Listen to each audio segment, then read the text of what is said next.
Protection of nature contributes in an important way to the goals of the climate movement and complement or substitute for more expensive infrastructure investments to protect coastal and riverine settlements. If we think for a moment there of seawalls or flood control dikes, if we can respond to those challenges by replanting mangroves or restoring riparian corridors with native vegetation and achieve a reduction in impacts on human communities as water recharge areas and nurseries for local fisheries. There is evidence to support each of these claims. The tsunami communities were affected or impacted by that tsunami. Of course, the tsunami is not a climate-related disaster, but it gives us some indication of the types of impacts we can expect from storm surges and the like. And that research found that areas with large intact areas of mangroves survive to feed much better than other areas. So for each of these claims, there is significant and growing evidence to support them. We know that healthy ecosystems provide essential services to us, from pollination and flood mitigation to soil erosion control and coastal protection, and also, critically, the provision of clean drinking water. And I'll unpack this a bit with a case study that's very close to home for us here in Sydney. Healthy ecosystems are more resilient to the impacts of climate change. One of the examples here is the way in which coral reefs fare in higher water temperatures. Increased water temperatures increase the frequency of coral bleaching events. More frequent coral bleaching events make coral reefs vulnerable to a transition to an algae-dominated ecosystem where the coral dies, you lose complexity and fisheries productivity.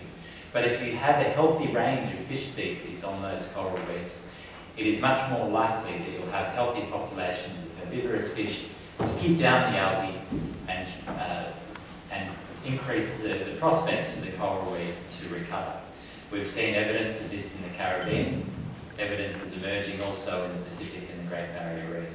So here in Australia, survival of iconic natural ecosystems like the Great Barrier Reef rests significantly on the way in which those ecosystems are managed. There will be some losses, extensive loss in fact, of coral reefs all around the world as a result of climate change. But we can enhance the prospects for some areas surviving and adapting to warmer ocean temperatures by managing fisheries more sustainably and establishing large networks of marine sanctuaries. That's a satellite shot of Rockhampton, which is about 50 kilometres away from where I grew up on the central Queensland coast. That's the Fitzroy River. You can see the snaking channel through the middle is the normal course of the river, and the remaining brown area is the extent of the recent floods in Queensland. When I was growing up, I spent quite a bit of time snorkelling on the Great Barrier Reef around Great Keppel Island. When the Fitzroy River floods, it sends large volumes of fresh water and sediment out into the ocean, and that's had a significant effect at various times on the reef around the islands close to shore. They are the floods. But these flood impacts are not unconnected to the way in which we manage our land, our landscapes and our natural ecosystems. The rate at which floodwaters flow through a catchment and the peaks of floods are significantly affected by the state of natural vegetation in those catchments. Intact forests and woodlands can reduce the peak of floods and significantly reduce their impacts on people's lives and property. So we can see, and for me this is an example that's very close to home, but this stands true for other parts of the country and around the world. We can see that healthy catchments, healthy ecosystems can play a role in protecting human communities.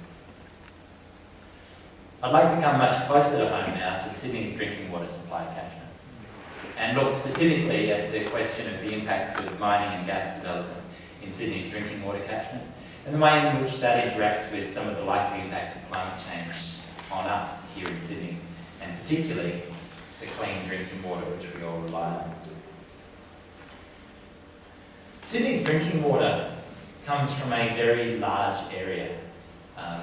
the water that flows into our urban water supply system comes, in some cases, from as far south as Cooma. It seems...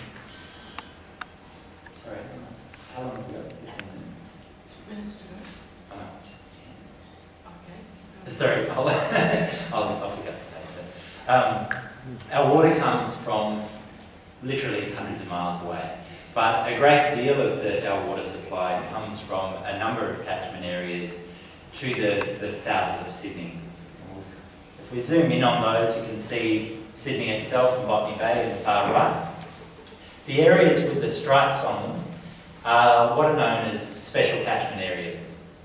You and I are prohibited from entering those areas to walk a dog, light a fire. All of these things are prohibited without the express consent of the Sydney Catchment Authority. And yet, right now, coal mining companies are mining underneath those special areas. Coal seam gas companies have commenced exploration activities in that area, and the New South Wales government continues to allow this, despite the fact that we know in Sydney that our water supply will be significantly threatened by climate change in the future, with longer drier periods and also increasing population and demand for water. To give you a sense of the scale of the issue, this is the same area, and the coloured boxes are mining leases or currently proposed collieries. Coal mining is taking place underneath the areas that we depend on for our city's water supply. What are the consequences of that mining? This is the Waratah rivulet, which feeds the Warrenora Reservoir, one of the dams that we rely on for our water supply. That's the sandstone bed of the rivulet, and despite its name, it's not as small as it sounds, and it provides a significant amount of water into the Warrenora Reservoir.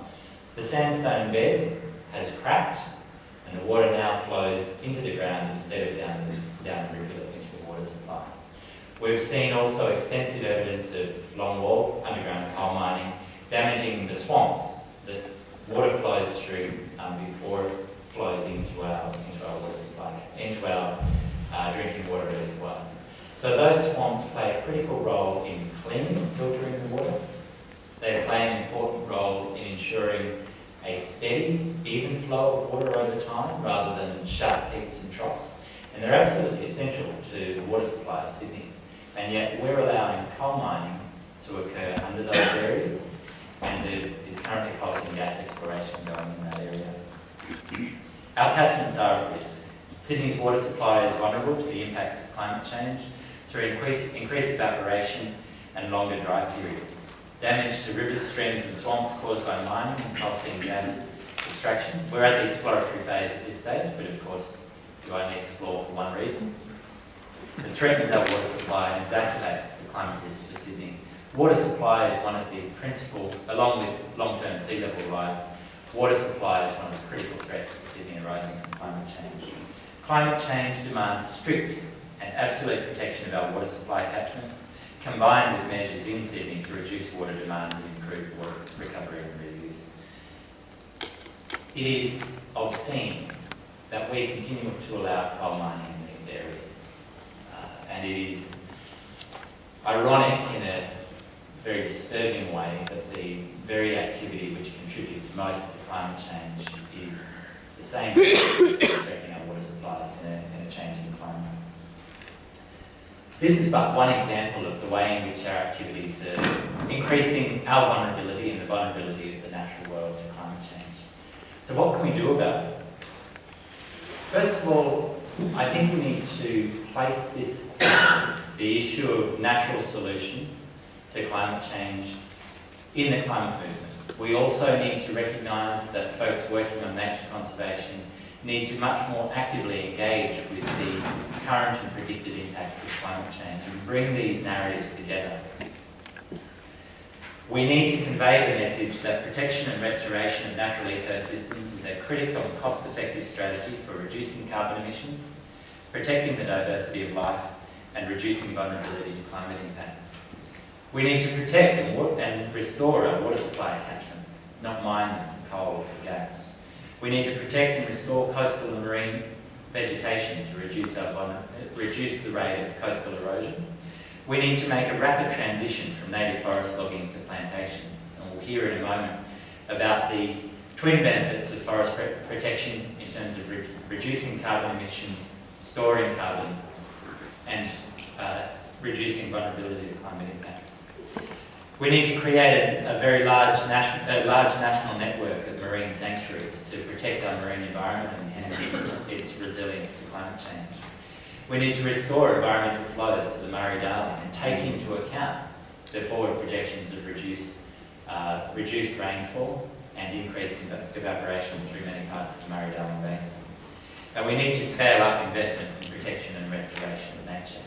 These are areas where the environment movement has been very active in recent years, but we have much further to go.